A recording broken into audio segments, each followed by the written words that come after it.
Dan jangan lupa, Nabi SAW pernah memberi wasiat kepada kita supaya sentiasa menuntut ilmu. Contoh hadis Nabi, man salaka tariqan yatlubu fihi ilman sahalallahu bihi tariqan ila jannah. Rawahu Tirmidzi. Dengan hadis yang sahih ini, Imam Tirmidzi meriwayatkan bahawa Nabi SAW sabda, sesiapa yang datang untuk mencari ilmu, sesungguhnya dia mencari jalan untuk ke syurga Allah Subhanahu wa taala. Dan pada pagi yang damai ini, para penonton sekalian, jangan lupa berdoalah dengan satu doa yang sahih dari Nabi SAW, iaitu Nabi mengajar kita. Dengar baik-baik doa ini. Allahumma inni as'aluka khaira ma fi hadzal yaum wa khaira ma ba'dah, wa a'udzu bika min syarri hadzal yaum wa syarri ma ba'dah. Maksudnya, ya Allah, aku pohon kepadamu kebaikan hari ini dan kebaikan yang ada selepasnya, maknanya di hujung hari ini. Dan aku mohon kepadamu, ya Allah, bantuan perlindunganmu dari kejahatan hari ini dan segala kejahatan yang terdapat di sebaliknya. Engkau Maha berkuasa atas segala sesuatu. Kita pohon pada Allah, Allah akan beri dengan penuh keyakinan, insya-Allah. Hari ini kita akan bincangkan satu topik yang penting, bagaimana memuliakan anak-anak yatim. InsyaAllah kita akan bincangkan sebentar lagi. Tuan-tuan yang dimuliakan Allah sekalian, sekarang kita akan bincangkan satu topik yang penting, topik yang berkaitan dengan pembelaan, memuliakan anak-anak yatim. Kalau kita lihat dalam kitab Riyadhus Salihin sebagai contohnya, satu kitab yang mengemukakan modul yang komprehensif untuk kita menjadi seorang manusia yang sempurna di sisi Allah, iaitulah untuk sampai ke martabat salah ataupun salih. Untuk menjadi seorang yang salih ini memerlukan daripada kita untuk mengikuti jejak langkah proses yang menyebabkan kita akan dekat dengan Allah Subhanahu wa taala. Sebab para penonton yang dimuliakan Allah sekalian, kita seringkali melihat di kalangan sahabat-sahabat kita ada yang beriltizam datang ke masjid 5 waktu sembahyang bagi yang lelaki. Bagi yang perempuan, rajin bersedekah sebagai contohnya, rajin berpuasa sunat, senang untuk menghafal Al-Quran, mengamalkannya, membacakannya setiap hari dengan istiqamah. Soalnya, mengapa dikurniakan kepada mereka kelebihan seumpama ini, tidak kepada kita? Ini menunjukkan mereka sudah pun sampai ke satu tahap yang lebih baik daripada kita sebenarnya. Para penonton yang dimuliakan Allah sekalian, justru topik yang nak saya kemukakan ini adalah topik yang ke-286 dari kitab Riyadhus Salihin. Ada lebih kurang 400 teknik untuk mendekatkan diri kepada Allah. Kalau kita buat satu-satu, kita akan sampai ke level yang paling tinggi, menjadi orang yang salih, sebelum naik kepada level syuhada dan seterusnya golongan siddiqin. Sidang penonton yang dimuliakan Allah sekalian, Allah berfirman dalam surah An-Nisa ayat ke-10, A'udzubillahi minasyaitonirrajim, Innal ladzina ya'kuluna amwal yatama zulman innama ya'kuluna fi butunihim nara wa sayaslawna sa'ira. Maksudnya, bagi mereka yang makan harta anak-anak yatim, sebenarnya mereka makan bara dari api neraka. Bara dari api neraka, dan di akhirat kelak mereka akan digulingkan di atas bara-bara api neraka ini ketika ia menyala sampai daging yang ada di tubuhnya berguguran, jatuh, seperti yang dijelaskan kitab-kitab tafsir. Sebenarnya kalau kita meninjau lebih lanjut latar belakang surah An-Nisa ini, para penonton yang dimuliakan Allah, menurut Al-Imam Ibn Katsir dalam tafsirnya, dan begitu juga Imam Al-Baghawi dalam tafsir mereka, surah An-Nisa diturunkan oleh Allah selepas ayat-ayat yang menceritakan tentang perjuangan umat Islam di medan Uhud dan berakhir dengan kematian yang gugur sebagai syuhada di kalangan umat Islam. Contohnya Mus'ab bin Umair, contohnya Hamzah bin Abdul Muttalib. Artinya daripada nama surah ini kita dapat memahami bahawa dia fokuskan kepada orang-orang perempuan. Dan di kalangan orang perempuan ni pula ada anak-anak yang ditinggalkan oleh almarhum ayahnya, asyahid ayahnya, yang gugur dalam pertempuran Uhud itu. Jadi di kalangan umat Islam yang ditinggalkan ini, isteri dan anak-anak yang memerlukan pembelaan. Dan percayalah sidang penonton yang dimuliakan Allah sekalian, anak-anak yang dimasukkan sebagai yatim ini mengikut pengistilahan para ulama fuqaha. Contohnya dalam kitab-kitab fiqah, sebagai contoh Al-Imam Syafi'i dalam kitab Al-Um sendiri menjelaskan, berpendapat bahawa yatim artinya seorang anak yang kematian ayahnya sewaktu dia masih lagi memerlukan belayan, kasih sayang, bantuan dan juga pembelaan daripadanya. Artinya selagi budak ini belum baligh, maka dia dianggap sebagai anak yatim. Berbeza dengan mazhab Hanafi, dalam mazhab Hanafi menetapkan umur anak yang dianggap sebagai yatim di bawah umur 18 tahun. Mengikut undang-undang yang ada pada hari ini di negara kita sebagai contohnya, kelayakan untuk membuat pilihan selepas berusia 18 tahun. Maknanya bawah daripada 18 tahun itu dianggap memerlukan pembelaan. Sidang penonton yang dimuliakan Allah sekalian, soalnya mengapa Allah SWT memberikan satu fokus yang khusus kepada anak-anak yatim ini? Tidak lain dan tidak bukan, cuba kita bayangkan kalaulah kita berada dalam keadaan seperti itu. Seorang anak yang masih kecil, yang memerlukan bantuan ayahnya, memerlukan sokongan, memerlukan keuangan daripada ayahnya, tiba-tiba ayah ini pergi meninggal dunia dan pergi takkan kembali. Apalah peranan yang boleh diambil oleh seseorang ibu sebenarnya? Walaupun ibu ini memiliki jawatan yang tinggi dalam sesuatu portfolio, tetapi tetap juga ibu memerlukan bantuan, sokongan daripada suami sebenarnya.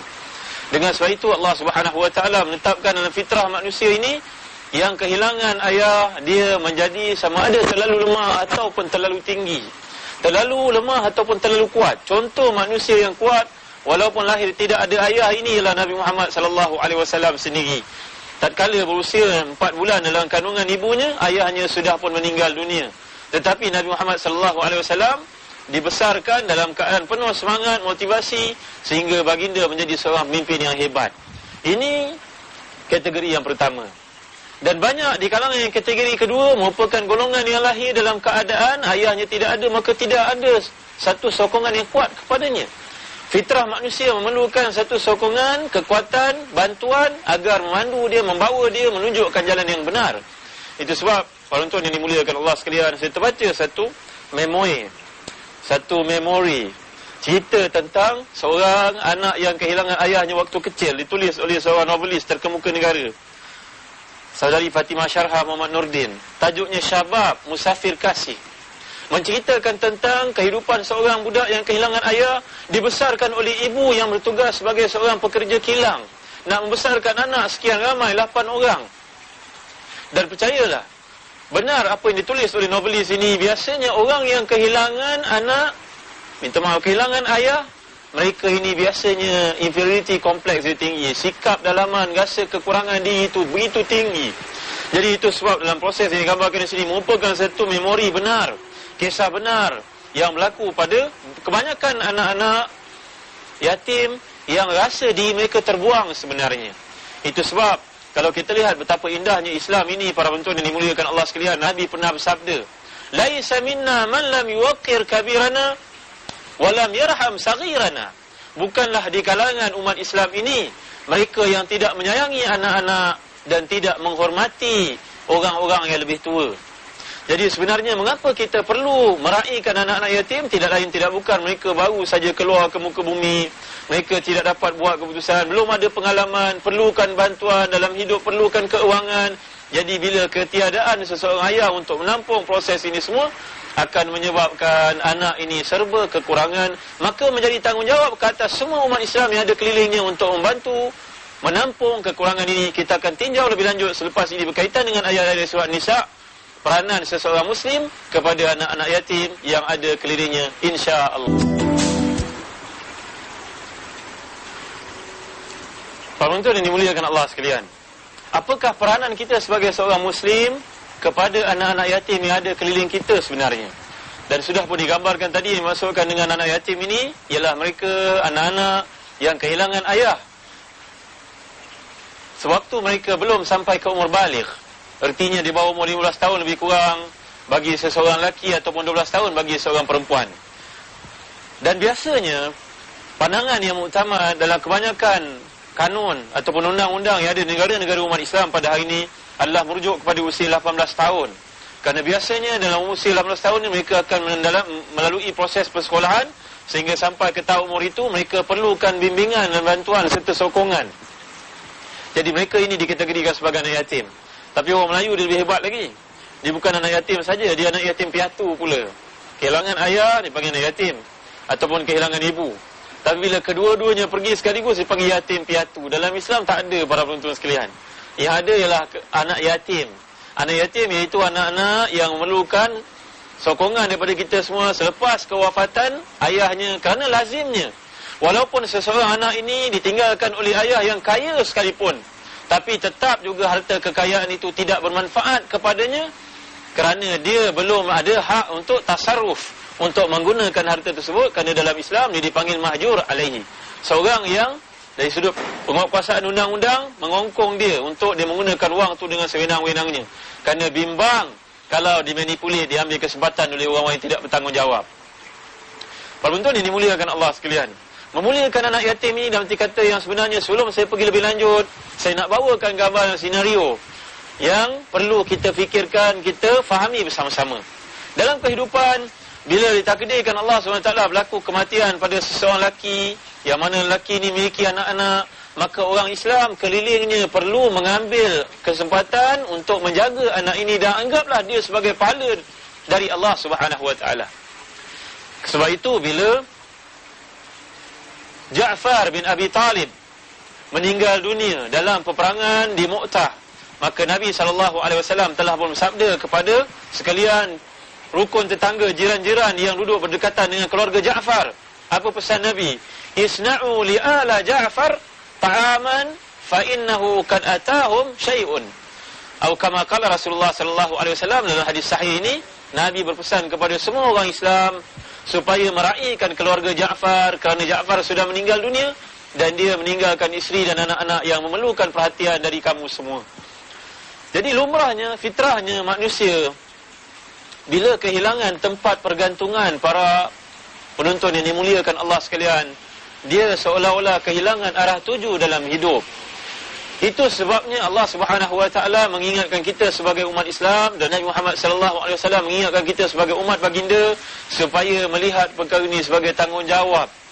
Kerana sebagaimana yang disifatkan dalam hadis yang lain, mathalul mu'minina fi tawaddihim wa tarahumihim wa ta'atufihim kamathalil jasadil wahid idza ishtaka minhu 'udwun tada'a lahu sa'irul jasadi bil humma was sahar.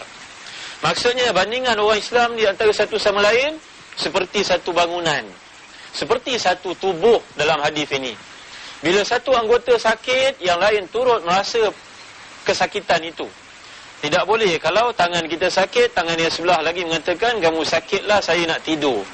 Kaki sakit, berkata anggota yang lain, tak apalah, kamu sakitlah seorang diri kamu, saya nak tidur. Tidak boleh. Itulah bandingan yang paling indah yang Nabi nak gambarkan kepada kita, nak illustratekan kepada kita supaya kita memahami. Para penonton sekalian, ertinya tamasuk ataupun tamasuk, kekuatan yang ada di kalangan kita ini lahir bila kita prihatin pada orang-orang lain, orang-orang keliling kita. Apatah lagi kalau yang meninggal dunia itu merupakan adik-beradik kita sendiri, kaum keluarga kita sendiri, yang berasal dari darah daging kita sendiri. Maka di situ datang tuntutan untuk kita menjaga anak-anak yatim ini, dan pahalanya besar di sisi Allah SWT. Tuan-tuan yang dimuliakan Allah sekalian, ada beberapa firman Allah yang merujuk kepada gesaan bagi orang yang bertanggungjawab kepada anak yatim ini supaya memainkan peranan dengan sebaik-baiknya. Contoh, dalam satu firman Allah SWT menerusi surah Al-An'am ayat ke-152, wala taqrabu malal yatimi illa billati hiya ahsan.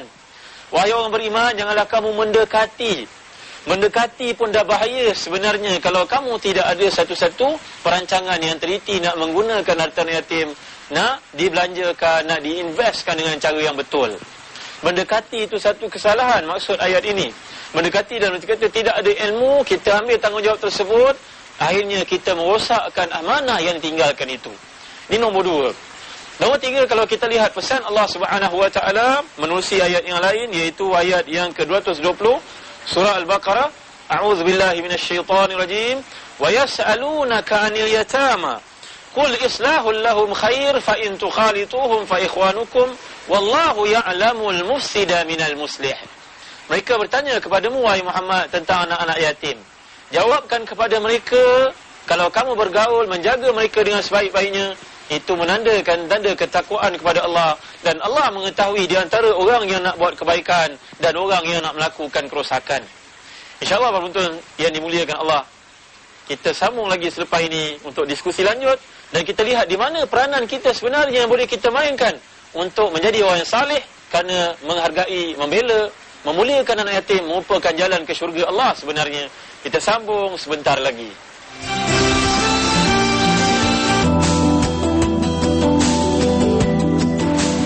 Para penonton yang dimuliakan Allah sekalian, saya menyorot ke bab 14 dari buku Syabab ini, menceritakan musafir, perjalanan untuk mencari ridha Allah seorang anak yatim, kehilangan ayah waktu masih kecil, yang hidup awalnya terbuang, tapi telah pun dibimbing oleh seorang gadis yang daripada universiti, membawa dia kepada keridhaan Allah semula. Masya Allah, besarnya pahala orang yang dapat membimbing anak-anak yatim ini supaya menjadi manusia yang sempurna, yang mengerti erti kemuliaan dan dapat menuju ke destinasi keridhaan Allah SWT. Bab ke-14, pulangnya pemuda, langkahnya berani, membawa jiwa syarat impian, kepulangannya dinantikan menghambat kemunduran, menghapus kegelapan dengan terang cahaya iman. Ya Allah, hebatnya bahasa ini. Seorang pemuda yang berjaya ditunjukkan kepadanya jalan yang benar, dan akhirnya dapat menuju kepada destinasi tersebut, mencari ridha Allah, bertukar sebagai seorang pemuda yang dapat mendidik orang-orang lain walaupun asal hidupnya daripada broken family, daripada keluarga yang hancur, ayahnya tidak ada, ibunya gagal mainkan peranan.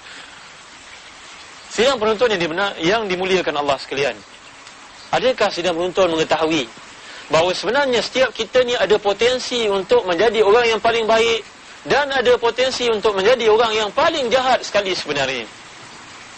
Itu sebabnya saya terbaca satu kitab yang ditulis oleh Ibn Qayyim bertajuk Tuhfatul Maulud bi Ahkamil Maudud. Tuhfatul Maudud bi Ahkamil Maulud, cerita tentang kelahiran. Apakah yang patut dilakukan oleh seorang murabbi, pendidik untuk membesarkan anak-anaknya. Lahir seorang ulama yang terkemuka, guru kepada Abu Hanifah, namanya Ishaq bin Rahawai, dalam keadaan kedua-dua telinganya sudah ditindikkan. Tindik, sudah berlubang. Anak lelaki ini, baby ini lahir, telinganya sudah pun ada lubang padanya. Lalu ayah pun merasa terkejut melihat anak lahir dalam keadaan sudah ada lubang di telinganya. Dia membawa jumpa dengan tuan guru yang ada pada masa itu. Bertanya kepada tuan guru ini, anak saya lahir, kami kelahiran anak lelaki, sempurna sifatnya, tapi yang pelik, kedua-dua telinganya sudah dilubangkan. Apa wasiat guru yang mulia ini kepada bapa, kepada Ishaq ini, iaitu Rahawai namanya, seorang alim yang hebat. Guru ini menyifatkan kejadian ini sebagai luar biasa. Tapi kamu jagalah anak ini, bayi ini kamu didiklah dia dengan Islam.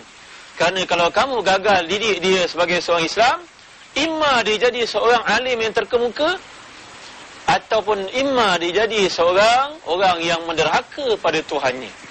Artinya para penonton sekalian, firasat orang alim ini adalah benar. Lalu ayahnya telah mengambil sikap inisiatif yang tinggi untuk mendidik Ishaq. Dinamakan Ishaq, dididik, dibimbing ke arah cintakan Allah. Dan akhirnya Ishaq ini membesar sebagai seorang yang paling alim di kota Baghdad, di Kufah dan juga di Basrah.